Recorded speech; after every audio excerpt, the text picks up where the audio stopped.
Broers en susters, goeiemôre. Ek groet elkeen van u in die wonderlike naam van Jesus Christus ons Here. Baie welkom vir elkeen wat hier is, ook as die besoekers mag wees. Welkom, dis lekker om vir julle te sien. Mag die Here vir elkeen van ons seën in hierdie erediens. Ons gaan vanoggend uit die woord van die Here lees weer eens Matteus hoofstuk 6. Ek wil graag aansluit by Dominee Ewald se boodskap van verlede Sondag. Is nou nie dat ek dink ek kan dit beter doen of meer volledig nie, maar daar's so baie oor die Ons Vader gebed om te sê dat ek graag met u wil deel. Matteus hoofstuk 6. Nou Jesus het vir sy disippels 'n modelgebed geleer wat ons leer ken het as die Ons Vader gebed, of ons praat sommer van die Onse Vader gebed. Dis in Matteus hoofstuk 6 opgeteken. Op die oor af klink hierdie gebed baie kort en eenvoudig. Maar daar steek baie meer in hierdie gebed as wat die meeste van ons besef. Ons het die gebed as kinders geleer. Feitelik elke een kan dit opsê. Maar ons het so gewoond geraak aan hierdie gebed dat ons dit baie keer bid sonder om te dink en sonder om te besef wat ons bid. So kom ons lees saam vanaf vers 9. So moet julle bid. Ons Vader wat in die hemel is, laat u naam geheilig word. Laat u koninkryk kom. Laat u wil ook op die aarde geskied, net soos in die hemel. Gee ons vandag ons daaglikse brood en vergeef ons oortredings, soos ons ook die vergewe wat teen ons oortree. En laat ons nie in die versoeking kom nie, maar verlos ons van die bose. Aan u behoort die koninkryk en die krag en die heerlikheid tot in ewigheid. Amen. Gelukkig is elkeen wat God se woord hoor en dit deel maak van jou lewe. Kan jy die Ons Vader gebed bid? En as ek hierdie vraag vra, dan sal party dink dis 'n dom vraag. Natuurlik. Wie van ons ken nie hierdie gebed nie en het nie al daarvan gehoor nie? Dis seker die bekendste gebed in die hele Bybel. Ja, die meeste van ons kan die Ons Vader gebed bid, omdat ons dit van kleins af ken. Maar ek wil die vraag so 'n bietjie anders te vir u nou vra, deur net een woord te verander. Mag jy die Ons Vader gebed bid? Met ander woorde, het jy die reg om die Ons Vader gebed te bid? Het jy al ooit daaraan gedink? Dis nie 'n gebed wat vir almal bedoel is nie. Enige een kan die gebed bid, maar het nie noodwendig die reg om dit te bid nie. Nou wat sou ek daarmee bedoel? Kom ons ontleed die gebed woord vir woord en reël vir reël, en dan moet elkeen vir jouself besluit of jy die reg het om hierdie gebed te bid, of jy dit mag bid of nie mag bid nie. Ons begin by die begin. Ons Vader. Die gebed begin met die woorde Ons Vader, nie my Vader nie. Hoekom het Jesus die meervoudsvorm gebruik? My Vader wat in die hemel is, maar ons Vader wat in die hemel is. Godsdiens is nie 'n individuele en 'n persoonlike saak nie. Dis nie net jy en God nie, dis jy en almal rondom jou en God. Dit raak almal rondom my. Ek kan nie bid ons, as ek selfsugtig is, en net vir myself lewe, en net aan myself dink, In my lewe gaan oor my voorspoed en my geluk en my rykdom en ek is nie gepla oor die mense rondom my nie. In Galasiërs 5 vers 14 lees ons 'n opsomming van die 10 gebooie. Jy moet jou naaste lief hê soos jouself. As deel van God se familie het ek boeties en sissies in die geloof na wie ek moet uitreik, met wie ek moet deel. En ek moet God se liefde vir hulle sigbaar maak. As ek net vir myself lewe, dan is ek skynheilig. Veral as ek die eerste woord ons bid, terwyl dit nie waar is nie. Doen jy dit nie, dan kan jy nie hierdie gebed begin met ons nie. Die tweede woord, Vader. Ek kan nie bid Vader as ek nie God se kind geword het nie. Want dan lieg jy. Dink vir jouself as 'n vreemdeling by jou kom en hy of sy sê vir jou ma of pa, maar jy ken daardie persoon van geen kant af nie en is nie definitief nie familie van jou nie, jy weet dit. Dan het daai een nie die reg om jou as ma of pa aan te spreek nie. En jy gaan dink daai een is 'n bietjie gek hierbo. Die voorreg om God as Vader aan te spreek,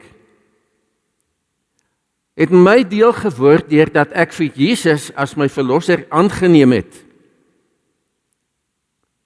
En as ek dit nie gedoen het nie, dan het ek nie die reg om God as Vader aan te spreek nie.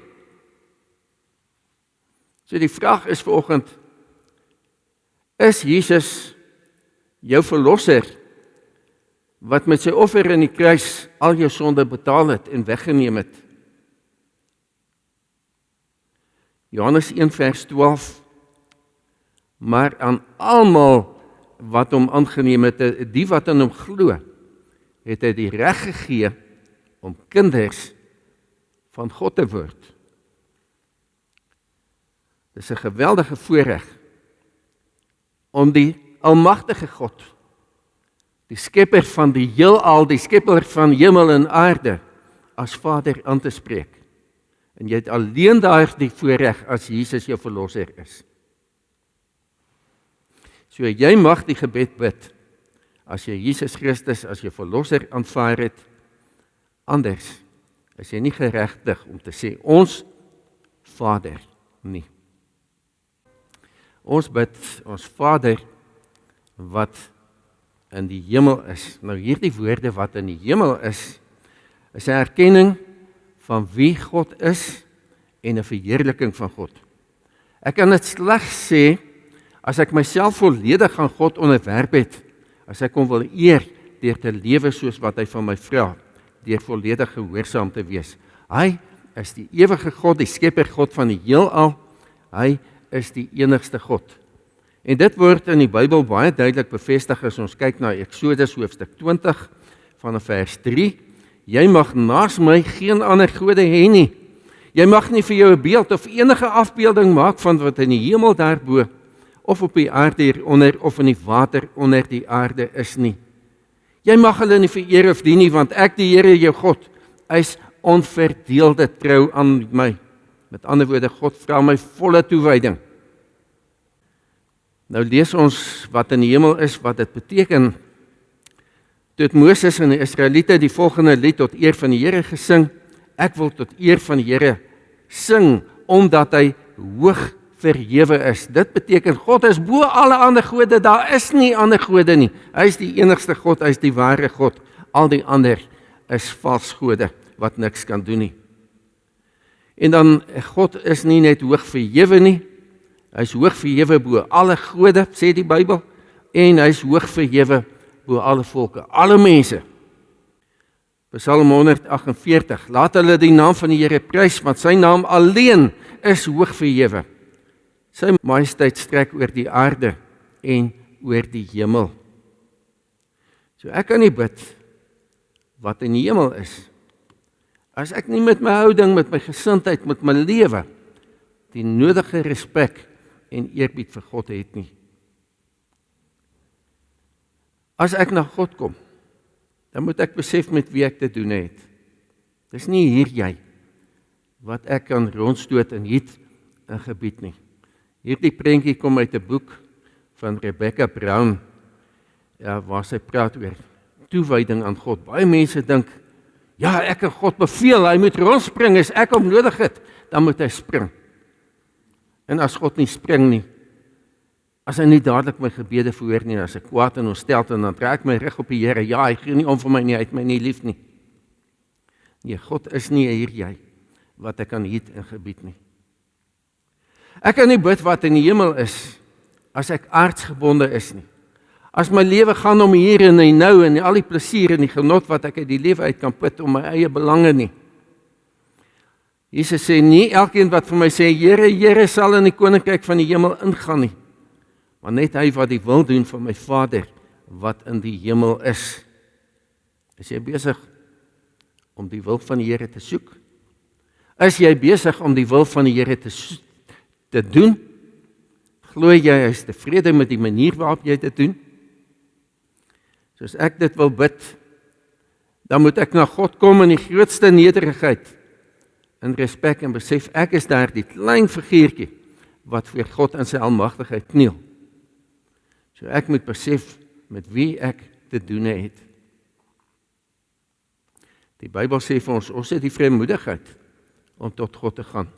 Hebreërs 10, laat ons tot God nader, met opregte hart, en met volle geloofsekerheid, want ek weet waar ek met God staan in my verhouding. Ek het nie twyfel daaroor nie.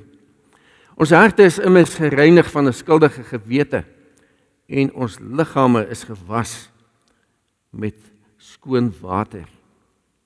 In Jesus het ek die reg, die vrymoedigheid, om tot God te nader en te weet dat hy luister, omdat Jesus intree vir my en my gebede voor hom bring. Die eerste bede, laat u naam geheilig word. Ek kan dit nie bid, as my lewe nie die nodige respek vir God wys, of as ek besig is om sy naam as 'n vloekwoord te gebruik nie, as ek dit ydelik gebruik. Ek hoor so baie mense deesdae wat soms so tussendeur sê, Jesus Christ of Jesus Christus of o my God of iets in daardie lyn. En dan praat jy nie verder met God nie. Jy is besig om hom te beledig. Ons mag nie. Eksodus 20, jy mag die naam van die Here jou God nie misbruik nie. Want die Here sal die een wat sy naam misbruik, nie ongestraf laat bly nie. As jy hierdie slegte en verkeerde gewoonte aangeleer het om God se naam te misbruik, vra vir hom vergifnis en vra vir hom om te help dat jy dit nie weer sal doen nie. Is jy besig om God te heilig in jou lewe? Laat u koninkryk kom. Ek kan nie bid, laat u koninkryk kom, as ek nie aktief besig is om God se woord uit te dra nie. Want God se koninkryk is oral waar ons sy woord uitdra en hom toelaat om in beheer te wees. Maar baie van ons doen dit nie. Vir een of ander rede is baie Christene selfsugtig. Ek wil dit vir myself hou, ek wil nie deel nie. Ek is ongehoorsaam aan die opdrag van Jesus om die evangelie uit te dra en uit te lewe. Petrus sê, julle is die volk wat die verlossingsdade moet verkondig van hom wat julle uit die duisternis geroep het, na sy wonderbare lig. Jy is deel van God se volk. Jy is deel van die wat die evangelie moet uitdra en uitlewe. Met hoeveel mense het jy dit vir jaar al gedeel? Wil jy eendag voor die Here gaan staan en sê, Here, hier staan ek met leë hande. Ek het vir myself gelewe. Ek het nie die opdrag van Jesus uitgevoer nie. Ek het nie gedoen wat u van my gevra het nie, vergewe my. Ek dink 'n mens gaan bitter sleg voel. 'n geweldig ontsteld en skaam wees. Laat u wil geskied. Ek kan nie bid, laat u wil geskied, as ek altyd my eie sin wil hê nie. Ek moet daarom myself volledig aan God onderwerp en bereid wees om hom in alles te gehoorsaam. En dan moet ek nie bang wees daarvoor nie, want ek weet dat God alles ten goeie laat meewerk vir die wat hom liefhet, die wat volgens sy besluit geroep is. Ons bid vir ons daaglikse brood. Nou hierdie gebed gaan nie net oor brood nie, oor die kos wat ek eet nie. Here, voorsien my vandag in kos. Nee, dit gaan oor alles wat ek nodig het, my totale lewe, al my behoeftes. Here, voorsien asseblief van alles wat ek nodig het. Ek plaas my vertroue op U. Ek is afhanklik van U. En sien nie, Jesus gebruik weer eens hierdie woord ons. Dit gaan nie net oor myself nie, maar ek bid ook vir die mense rondom my, saam met my. Ek is 'n instrument van die Here se liefde. Is ek besig om sy liefde te wys? Kan 'n ander een sy liefde in my sien? Nou, hoeveel mense het ek uitgereik? Het ek al gehelp waar daar nood is, waar mense nie kos het nie, of nie klere het nie? Of bid ek vir die Here, seën vir hulle, maar ek doen self niks nie? Ons is die instrument in God se hande, deur wie hy voorsien. En as ek dit weet, dan moet ek 'n plan maak. Is toenemend mense in ons omgewing wat swaar kry, wat werkloos is. Armoede neem toe, ons sien dit. Mense wat dalk nie kos het om te eet nie. Ons kry kort te doen met mense wat uit hulle huise of hulle blyplekke uitgeskop is. Ons stellende tendens is dat ons met verskeie situasies te doen gehad het, van 'n ma van kinders wat uit die huis geskop is. Die kinders wil nie hê sy moet verder by hulle bly nie. En dan sit daar die vrou op straat. Geen inkomste, geen inkomste. Hoe kan 'n mens so wees? Die Bybel sê, eer jou vader en jou moeder. Ons het geen respek vir ons eie familie eers nie. Wat dan nog te sê van ander mense? Is jy besig om seker te maak dat ander ook hulle daaglikse brood het? Of leef jy net vir jouself? Jesus sê, julle Vader weet wat julle nodig het, nog voordat julle dit van hom vra. Nou waar moet ek dan vir al my behoeftes bid as God dit in elk geval weet? Omdat ek daardeur my geloof en vertroue in die Here wys en my afhanklikheid van God erken en bely dat ek hom nodig het, want ek kan nie sonder hom gaan lewe nie. Maar ek kan nie bid as ek op 'n geluksgodin staat maak of spandabelrig lewe nie. Maar as ek bid, gee ons vandag ons daaglikse brood, dan bid ek nie net vir my kos nie. Jesus het gesê, ek is die brood van die lewe.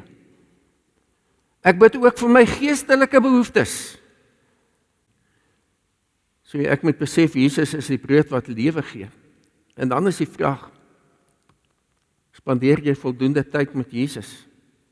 Hoe kan 'n verhouding groei en sterk word? Hoe kan my geloof ontwikkel as ek vir Jesus ignoreer en nie tyd met hom spandeer nie? Jy kan nie geestelik aan die lewe bly as jy nie geestelike voedsel inneem nie. Deesdae begin mense voel, ag wat, dis sinneloos om kerk toe te gaan, hoekom moet ek dit doen? Ek kan op YouTube na 'n boodskapie kyk. Ek kan myself vermaak, ek kan myself besig hou. Broer en suster, dis nie voldoende nie. Die Bybel sê, en in Hebreërs lees ons, moenie die onderlinge byeenkomste versuim nie. Hoekom? Want die oordeelsdag kom nader. Jy kan lou, koud en onverskillig word en die Here wegstoot. As jy eendag voor hom staan, gaan hy vir jou sê, ek ken jou nie, ek het jou nie geken nie. Dis nie iets wat enige van ons wil hoor nie. Ons as gelowiges het die verantwoordelikheid om na mekaar op te sien, om mekaar op te skerp, om mekaar op te bou in ons geloof. Dat ons eendag weet, ons gaan almal saam voor die Here staan met 'n gesindheid van blydskap en dankbaarheid omdat ons gered is. Ons moet geestelike voedsel inneem en die vraag is, spandeer jy voldoende tyd met Jesus? Vergeef ons oortredinge. Ek kan dit nie bid as ek nie berou het nie. Ek gaan maar aan met sonde doen, want ag, dit is lekker. Nog 'n biertjie hier of nog 'n drankie daar of nog 'n wat ook al.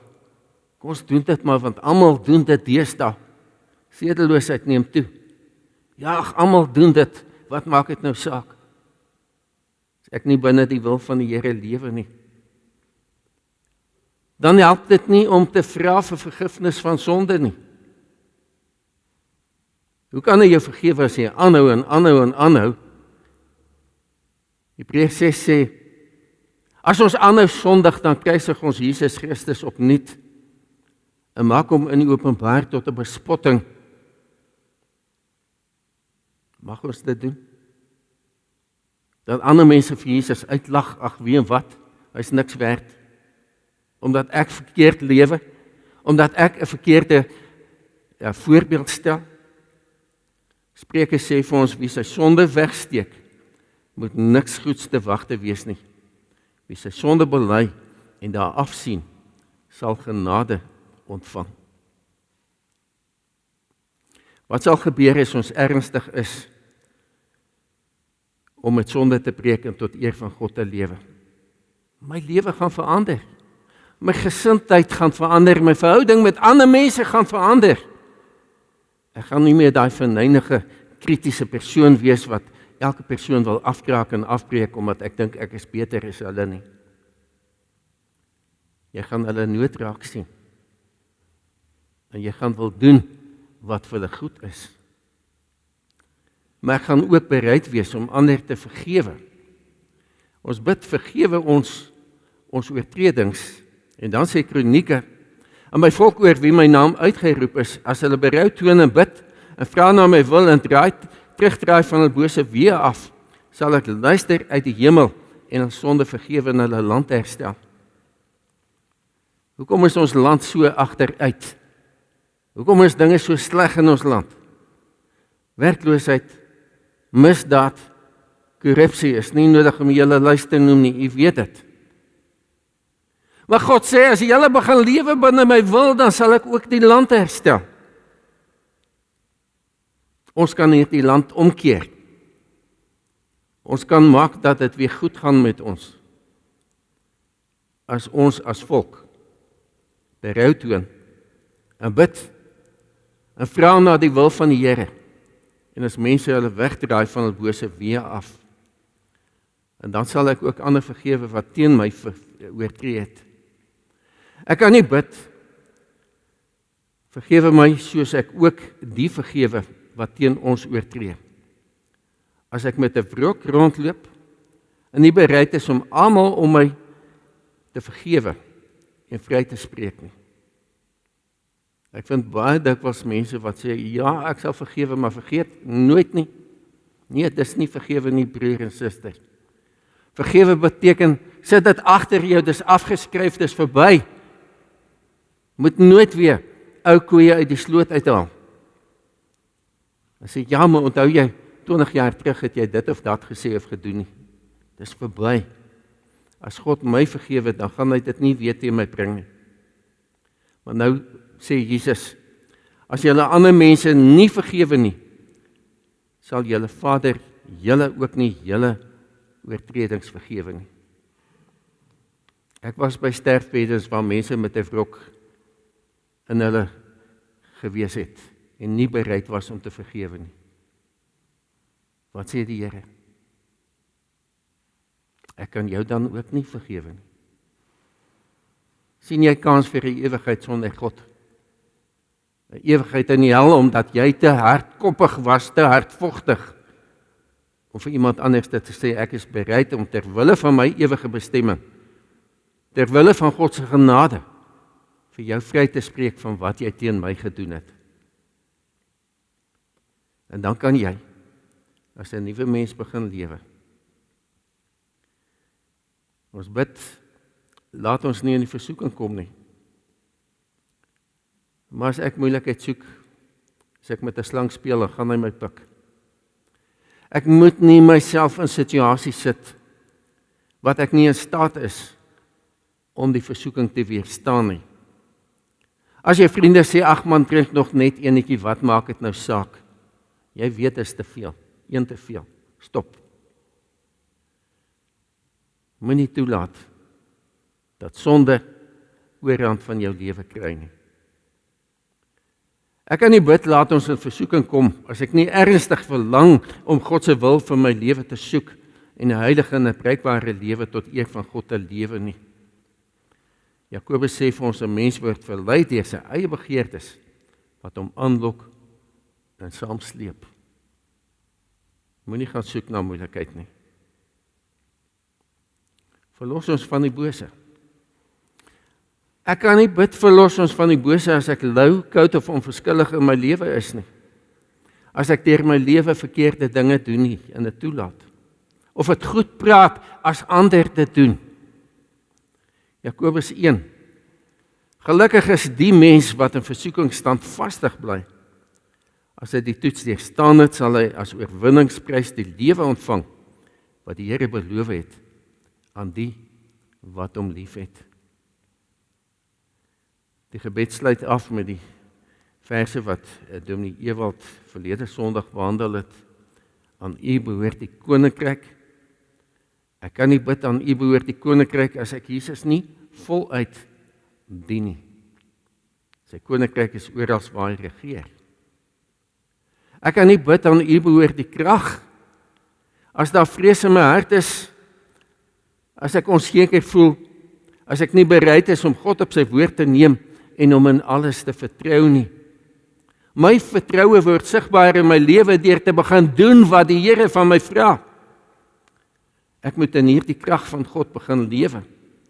En Paulus sê vir ons in al hierdie dinge is ons meer as oorwinnaars deur hom wat vir ons liefhet.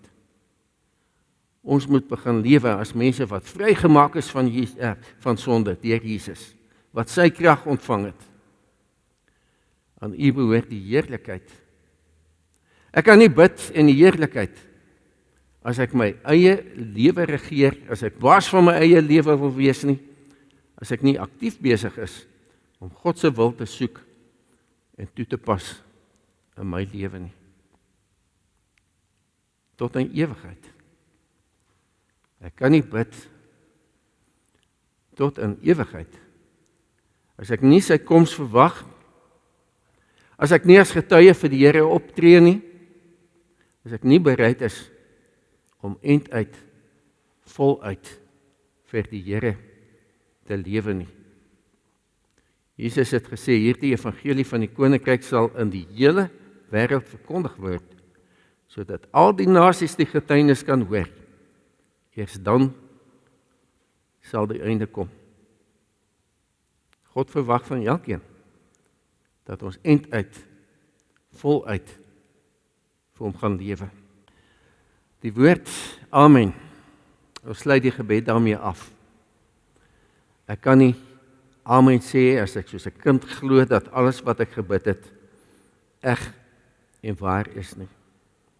Jakobus sê vir ons as 'n mens moet gelowig bid en nie twyfel nie, want iemand wat twyfel is soos 'n brander in die see wat deur die wind aangejaag en heen en weer gedryf word. En hy sê vir ons, so iemand moenie dink dat God hom gaan verhoor nie. Maar God is getrou. Hy kom sy beloftes na. Ek kan staat maak op hom en dit wat in die Bybel staan. Nou om op te som. Kan en mag jy die Ons Vader gebed bid?